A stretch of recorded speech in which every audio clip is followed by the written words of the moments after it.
Collecting antique guns. On all the videos I make, I get a lot of questions about values, worth, how much is my gun worth? I got one just like this, and that's why I decided to kind of make this video on collecting and shooting guns, because sometimes the two things are not the same.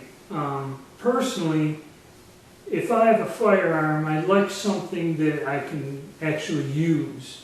My interest is in actually, the function of the piece. Some people who are collectors, and then it's your definition of what a gun collection or gun collector is. One definition is someone who buys pieces if they pick like a certain period of time, whether it be antique or modern guns, and they will buy these guns for their value, their monetary value, their rare, if they're rare, and the condition. Another thing everybody forgets is condition affects the price of these guns. Okay? And basically you want mint condition, when you're, let's say a top level or high-end collector. You want guns that are in pristine condition and that are rare.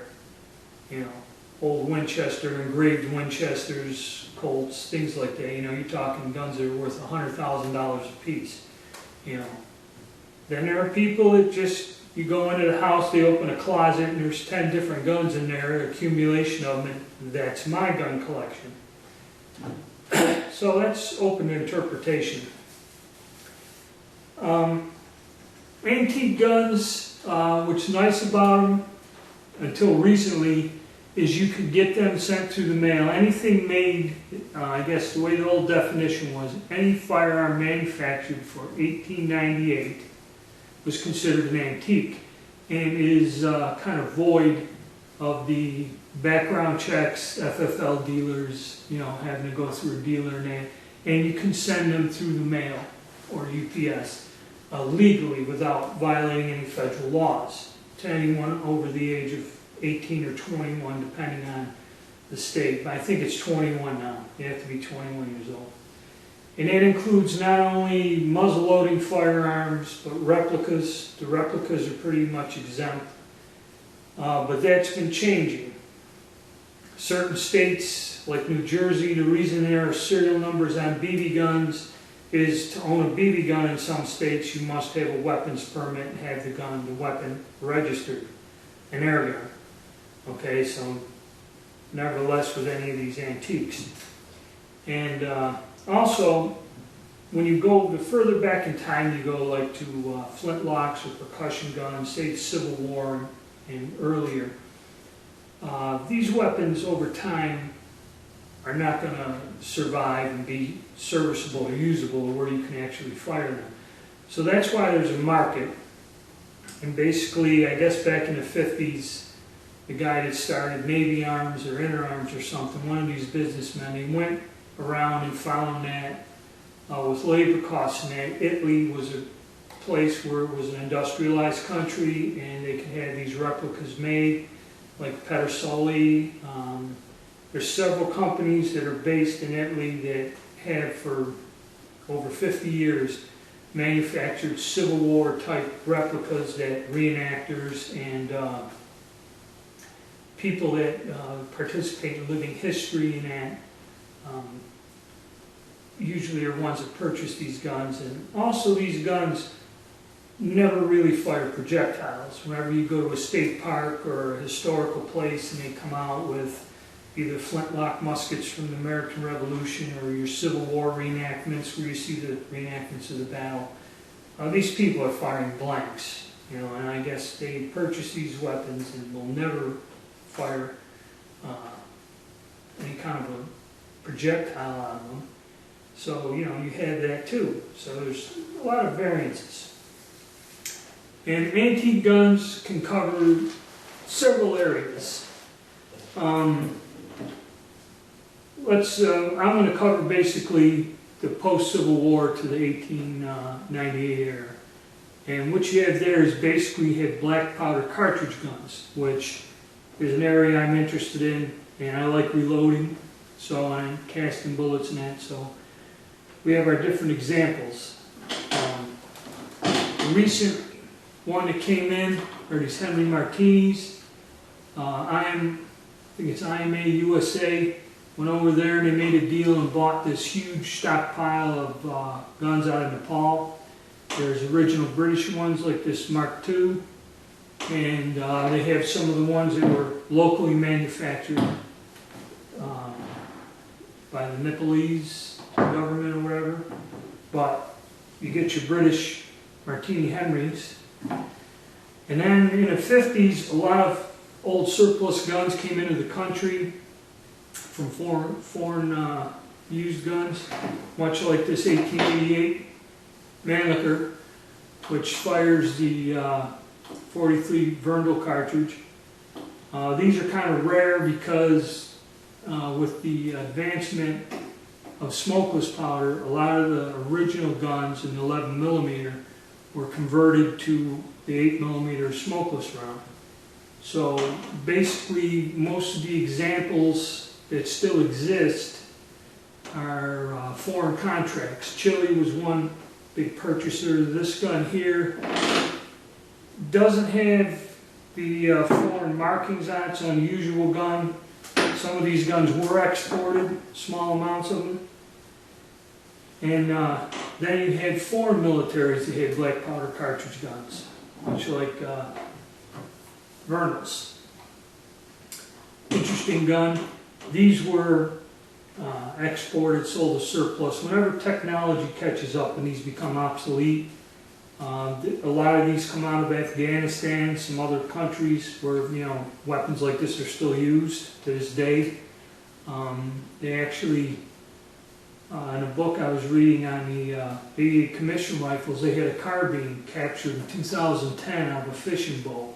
Somebody still had a loaded 88 commission rifle, still fully functional. They confiscated. They had these Verndls, and then because some of these cartridges are obsolete, you can reload them and it's difficult. Either you have to make the cases, or you can get them. Bertram is a company in Australia that makes brass for a lot of these obsolete guns, and it can get real expensive. Okay.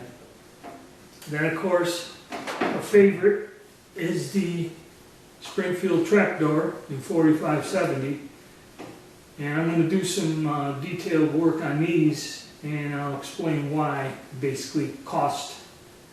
In terms of cost or difficulty in reloading these. And then as we went on to the cartridge guns, there are several modern cartridge type guns which fall under the antique clause that you can, and the laws are changing. This Verndl I bought at an auction, and the auction said any firearm, doesn't matter. Revolutionary War, musket, anything is a firearm must go to an FFL dealer. And you're going to find a lot of that as the gun laws tighten up in different states. That where some people, another thing too is, say you want to sell one of these, you don't have to go through a dealer to transfer them. But if these guns are sent somewhere like California or New Jersey, there's a violation of the law. So a lot of dealers, auctioneers, just to cover their butts because they don't need the ATF, come crashing down on them because they mail the gun to a state where it's illegal. And if you use the federal post office, then it's a federal charge involved. But anyway, going back to your 80, now you get into, the first, I have an example, the first smokeless rifle gun, the French model 1886. This is an 1886-93. But this was the first one that, first military firearm to use smokeless powder ammunition. It's a nice key thing. And if you find these original ones with the dates on there, I got this one without having to go through a transfer dealer. if they re-arsenal them and they'll have like 1935 stamped on there, you'll find a lot of dealers, even though the action was made in the 1890s, because they had dates on there, a lot of dealers in that won't take the chance to send it to you as an antique, though it actually is. It was just reworked later on. And of course our all-time favorite, the 88 Commission rifle. A lot of your Argentine 91s that were manufactured from 98 fall underneath this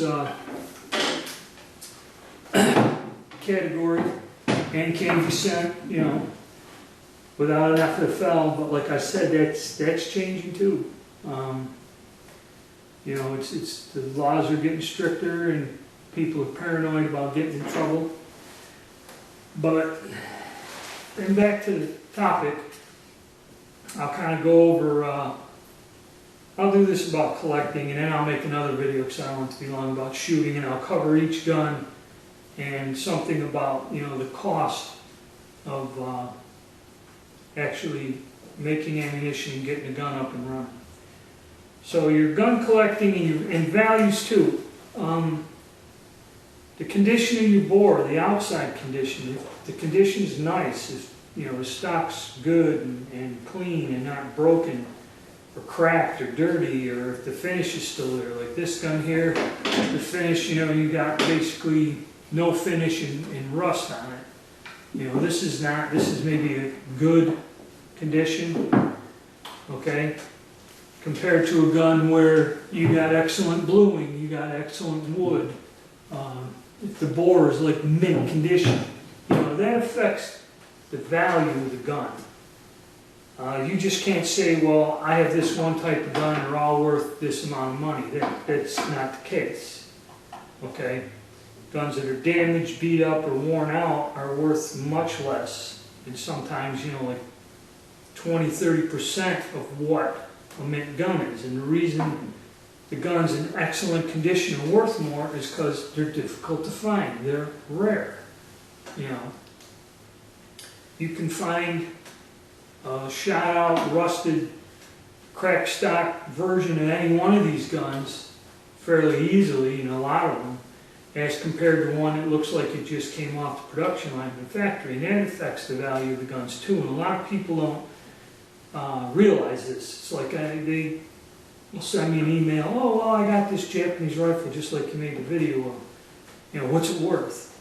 Well, you know, the stock cut down, is it got a bent bowl handle or some other different sights put on there? You know, a lot of these guns, if they've been modified or beat up and that, they're pretty much, you know, let's say a Japanese Type 99, they go for with a mum on there, on ground and that, in the $350 price range for an average one in, say, excellent condition.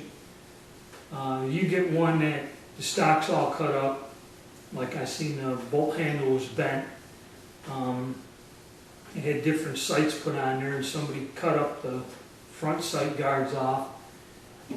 You know, the gun's worth like $75, maybe $50.